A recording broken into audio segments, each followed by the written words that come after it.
चलो अब CG board कक्षा 10वीं के अध्याय 11 के प्रश्नावली 5 के प्रश्नों को शुरू करते हैं। तो प्रश्नावली 5 के पहला प्रश्न देखो यहाँ पे। पहला प्रश्न क्या है, निम्नलिखित आकृतियों का कौन सा युग्म समरूप नहीं है और क्यों है।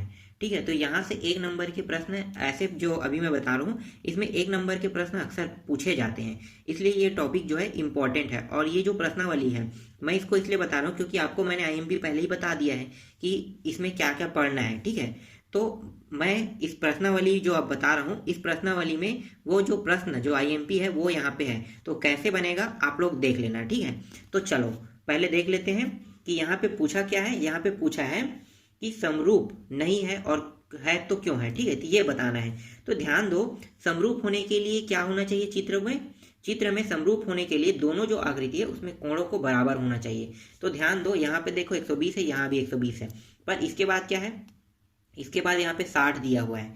ठीक है, तो यहाँ पे देखो क्या 60 दिया हुआ है, तो देखो 60 कहाँ पे है, यहाँ पे। अब यहाँ पे देखो 1 2 3 4, यहाँ पे कितने भुजा है, 1 2 3 4, 4 भुजा है। लेकिन यहाँ पे देखो ये जो 60 है वो यहाँ होना चाहिए।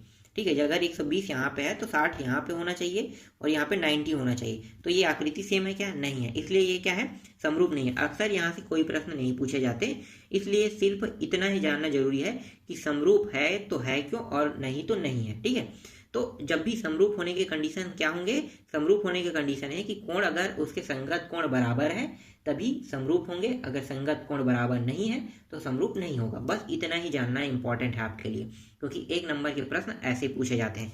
बाकी ये पूरा टॉपिक बकवास है, आप लोग देख लेना। ठीक है, इसमें कोई मतलब नहीं है, मैं इसमें बताऊंगा फालतू टाइम वेस्ट बस होगा आप लोगों का भी और मेरा भी।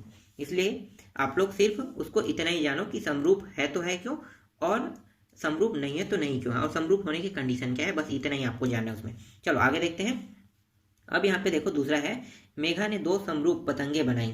ठीक है, बड़ी पतंगे का विकर्ण छोटी पतंग के विकर्ण का 1.5 गुना है, तब पहला है यहाँ पे स्केल गुणा क्या होगा। स्केल गुणा क्या होगा ये बताना है पहला में।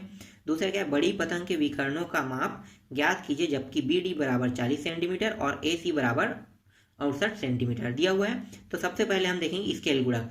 अब यहाँ पे देखो प्रश्न में क्या कहा है, छोटी पतंग के विकर्ण का 1.5 गुना। ठीक है, तो ये क्या हो गया, छोटी पतंग जितना है उससे बड़ी पतंग 1.5 गुना, तो यही क्या होगा, यही इसके स्केल गुणक होगा। तो आपको पहला का आंसर क्या लिखना है, देखो यहाँ पे पहला के आंसर में लिखना है स्केल गुणक 1.5। ठीक, समझ में आ गया। जितना अधिक है ये बताया है तो वो कितना अधिक है, 1.5, इसलिए स्केल गुणक क्या होगा, 1.5 होगा। अब दूसरा में आते हैं, बड़ी पतंग के विकर्णों की माप ज्ञात कीजिए। ठीक है, बड़ी पतंग की माप को ज्ञात करना है। तो यहाँ पे जो दिया है वो क्या, किसका माप है, छोटी पतंग। तो देखो ये बड़ी पतंग है। ठीक है, यहाँ पे मैं लिख देता हूँ। ठीक है, ये बड़ी पतंग है और ये वाला छोटी पतंग है। ठीक है, देखने पे भी स्पष्ट हो रहा है, ये बड़ा दिखाई दे रहा है, छोटी दिखाई दे रहा है। तो ये छोटी पतंग है और ये बड़ी पतंग है।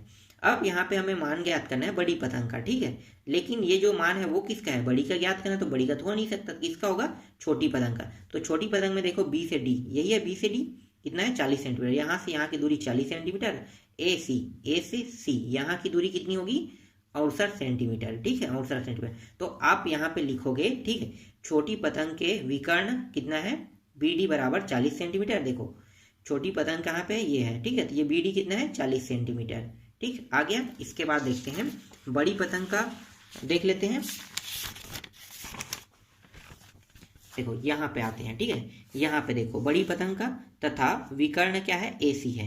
ठीक है, यहाँ पे आपको ध्यान देना है। तो 2 विकर्ण यहाँ पे मिल रहे हैं, क्योंकि 2 त्रिभुज बन रहे हैं तो 2 विकर्ण मिलेंगे। तो यहाँ पे दूसरा क्या है, तथा विकर्ण AC बराबर 68 सेंटीमीटर। 1 मिनट ना मैं चेक कर लेता हूँ। ठीक है, ठीक है, ठीक है, तो 68 ही दिया था। ठीक है, तो विकर्ण कितना है, 68 सेंटीमीटर। ठीक, यहाँ तक समझ में आ गया। अब हमें ज्ञात क्या करना है, बड़ी पतंग का विकर्ण ज्ञात करना है। तो कैसे ज्ञात करोगे, तो अभी मैंने बताया ना स्केल गुणा कितना है, 1.5, मतलब जितना रहेगा उसमें 1.5 का गुणा कर देना, सीधी बात। तो देखो बड़ी पतंग का पहला विकर्ण कितना है, क्या होगा, बड़ी पतंग का पहला विकर्ण छोटी पतंग का विकर्ण कितना है, छोटा का। ठीक है, मतलब छोटा विकर्ण, पहला विकर्ण 40 था और इसमें 1.5 का गुणा करेंगे कितना आ जाएगा, 60.0, मतलब 60 आ जाएगा। तो 60 सेंटीमीटर आ गया, तो QS का मान आ गया 60। ठीक है, इसके बाद क्या है, दूसरा विकर्ण भी देख लेते हैं। तो बड़ी पतंग का दूसरा विकर्ण, तो दूसरा विकर्ण कितना था, 68 था। 68 में कितने का गुणा करेंगे, 1.5 का। कितना हो जाएगा 102 हो जाएगा। तो पी आर का मान कितना आ गया 102 आ गया। ये इसका आंसर है। समझ में आया ये प्रश्न। चलो आगे देखते हैं तीसरा प्रश्न को। देखो तीसरा प्रश्न में आते हैं। तीसरा प्रश्न क्या है यहाँ पे ध्यान दो। तीसरा प्रश्न में है एक समकोण त्रिभुज पी क्यू आर में पी कोण समकोण है तथा क्यू आर पर बिंदु एम इस प्रकार स्थित है कि पी एम ठीक है लंब है क्यू आर पर। दर्शाइए, यहाँ पे लंब है ना, ये लंब वाला चिन्ह है, यहाँ पे उन्होंने दर्शा नहीं पाया, ठीक है, ये लंब है। पर दर्शाइए कि पी एम स्क्वायर बराबर क्यू एम एम आर है। तो ये हमें सिद्ध करना है। अब यहाँ पे मैं आपको आकृति बना के दिखाता हूँ। ये आकृति आपको समझ में नहीं आएगा, क्यों? क्योंकि यहाँ पे देखो पी बिंदु दिया है, पी कोण क्या है, समकोण का है। इसका मतलब ये वाला है समकोण है। लेकिन ध्यान से देखो तो समकोण यहाँ पे बन रहा है, यहाँ पे नहीं बन रहा है। तो आप कैसे समझोगे? तो इसके लिए मैं आकृति बना देता हूँ इसी में, ठीक है, ध्यान देना। ये कुछ इस प्रकार से, ठीक है, मैंने कुछ इस प्रकार से एक आकृति बना दिया। ये रहा, जिसमें पी कोण क्या होना चाहिए, ये पी बिंदु मैं यहाँ पे नाम दे देता हूँ। तो ये पी हो गया, क्या हो गया, पी समकोण बन गया। देखो यहाँ पे समकोण बना, ये क्या हो गया, क्यू हो गया, और ये क्या हो गया, आर हो गया। ठीक है, जैसा इसमें कहा है वैसे ही करेंगे। तो देखो पी को हमें क्या लेना था, समकोण। तो ये त्रिभुज क्या है, पी क्यू आर एक त्रिभुज है जिसमें पी समकोण। तो देखो आ गया पी समकोण। इसके बाद देखो क्यू आर कह रहे हैं, क्यू आर पर बिंदु एम इस प्रकार स्थित है, ठीक है, बिंदु एम स्थित करना है। तो ये देखो बिंदु एम मैंने यहाँ पे स्थित कर दिया, ये रहा बिंदु एम। हो गया, समझ में आया यहाँ तक? इसके बाद क्या करेंगे, स्थित है तो पी एम पर लंब क्या रहेगा, पी एम लंब रहेगा क्यू आर पर। तो क्यू आर कहाँ पे, देखो क्यू आर ये रेखा है, इस पे लंब होगा पी एम। तो ये देखो पी एम को हमने मिला लिया, ठीक है, जैसा कहा वैसा हमने कर लिया। उसके बाद क्या करना है, हमें ये वन सिद्ध करना है। चलो अब सिद्ध करने की कंडीशन क्या है, तो सिद्ध करने की कंडीशन आपको पता होगा। मैंने ऐसे प्रश्न को सॉल्व करा लिया। तो देखो एक क्या बन रहा है, बड़ा त्रिभुज बन रहा है, और दो इसके अंदर छोटे त्रिभुज बन रहे हैं। आपको दिखाई दे रहा है, ये दोनों छोटे त्रिभुज है और ये एक बड़ा त्रिभुज है। तो इसमें देखो कितने त्रिभुज बन रहे हैं, पहले हम इसको लिख लेते हैं साइड में, ठीक है। यहाँ पे बड़ा वाला क्या बन रहा है, पी और क्या है, पी क्यू और आर है। देखो पी क्यू आर बड़ा बन रहा है, ये दोनों बड़ा है, ठीक है। अब दो छोटा बन रहा है, छोटा को भी लिख लो। छोटा क्या क्या है, पी क्यू एम लिखो यहाँ पे, पी क्यू एम, ठीक है। और दूसरा क्या बन रहा है, पी आर एम, ठीक है, पी क्यू एम और पी आर एम लिखो, पी आर एम, दो त्रिभुज, ठीक है। ये भी त्रिभुज हो गया और ये भी त्रिभुज हो गया। तो ये दोनों छोटा त्रिभुज है, ये बड़ा त्रिभुज है।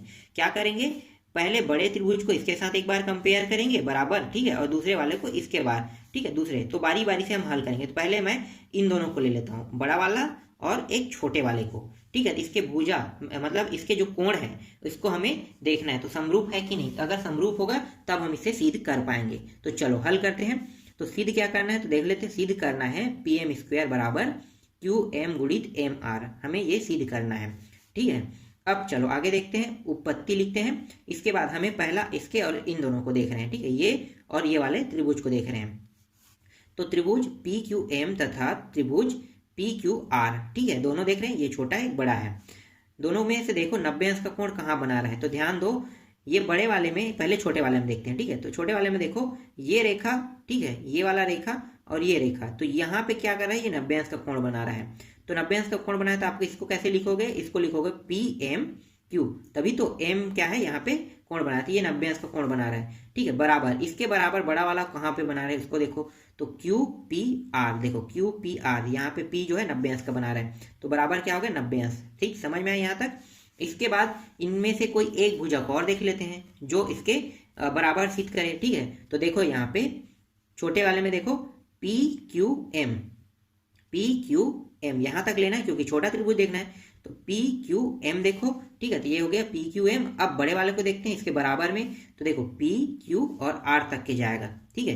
रेखा मतलब वही कोण दोनों में बना रहा है, क्यू के पास ही बिंदु पॉइंट है, तो दोनों क्या हो गए, बराबर हो गए, ठीक है, समझ में आया यहाँ तक। अब यहाँ पे नियम कौन सा लगेगा, तो अभी हमने कितने कोणों को बराबर सिद्ध किया, ये ध्यान देना है।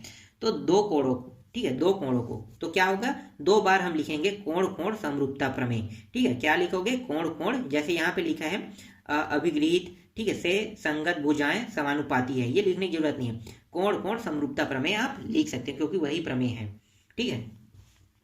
अब यहाँ पे दो बार कोण क्यों आया है, तो मैं आपको बता दूं कि दो बार कोण इसलिए आया है क्योंकि एक त्रिभुज में 3 कोण होते हैं और हमने 2 कोणों को सिद्ध किया है।